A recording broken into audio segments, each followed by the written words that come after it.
shumica parave që jepën fajde janë para të pista. Në kuptimin janë para jo të fituar në rrugë legale dhe ato janë jashtë sistemit. Vetë fakti që ato janë para jashtë sistemit nënkupton që aty kemi të bëjmë me një konkurencë jo lojale ndaj atyre bizniseve që punojnë drejt. Ose më e keqja, ato para mund të shfrytëzohen për qëllime të rritjes aktiviteteve kriminale ose veprimtarive të cilat janë ndaluara me ligj. Domthonë në këtë rast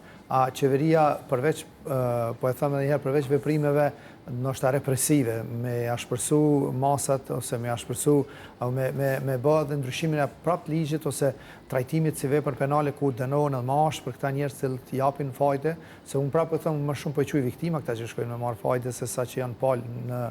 këtë rast në një veprimtari.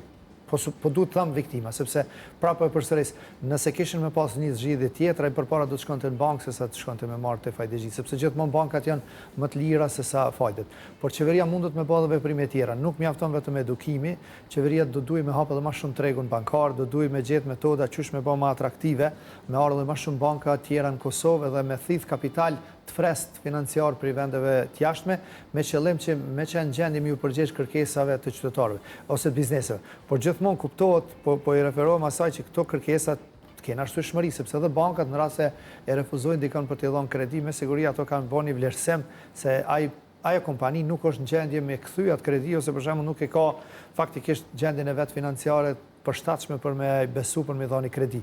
Por ndryshe, prapë them, njerëzit, ata që janë në biznes, ata që dojnë me vazhdu biznesin, do të gjejnë si alternativ financimin përmes fajdeve dhe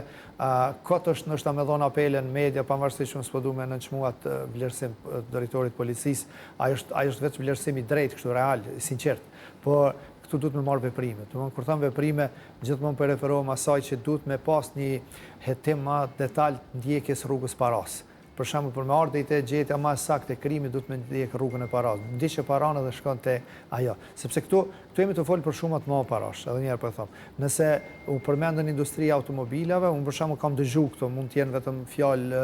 si thojmë ne të qytetit, që ka njerëz që kanë kanë marrë makinë në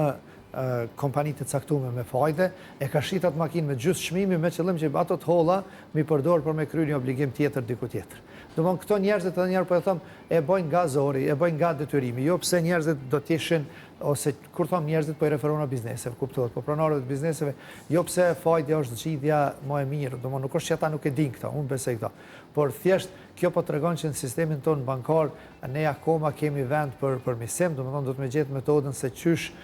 me rrit ofertën financiare, si më apo të mundshme njerëz ose bizneseve me pas çësje më lehtë në financa. Normat e interesit për shembull te ne kanë shku duke u rrit, vend që të shkojnë duke u zvoglu, edhe sot kur i thu dikujt që në Kosovë paguhet 6.5 deri në 8% normë interesit në vend shumicën e vendeve të Bashkimit Evropian, kjo është mund me thonë për 70%, 60% më ulë se në Kosovë. Atëherë kjo vetë tregon që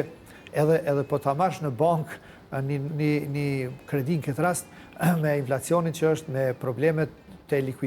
likuiditeti financiar, aftësia për kryerjen e pagesave që i kanë kompanitë, shpesh kompanitë gjenden në situata kur kthehet për herë të dytë ose të tretë në bankë me kërku ndihmë, banka refuzon, atëherë ai as nuk është talent atë projekt që ka filluar, edhe detyrohet të gjejnë rrugë alternative. Dhe tash po del që rruga vetëm alternative besin fajtet.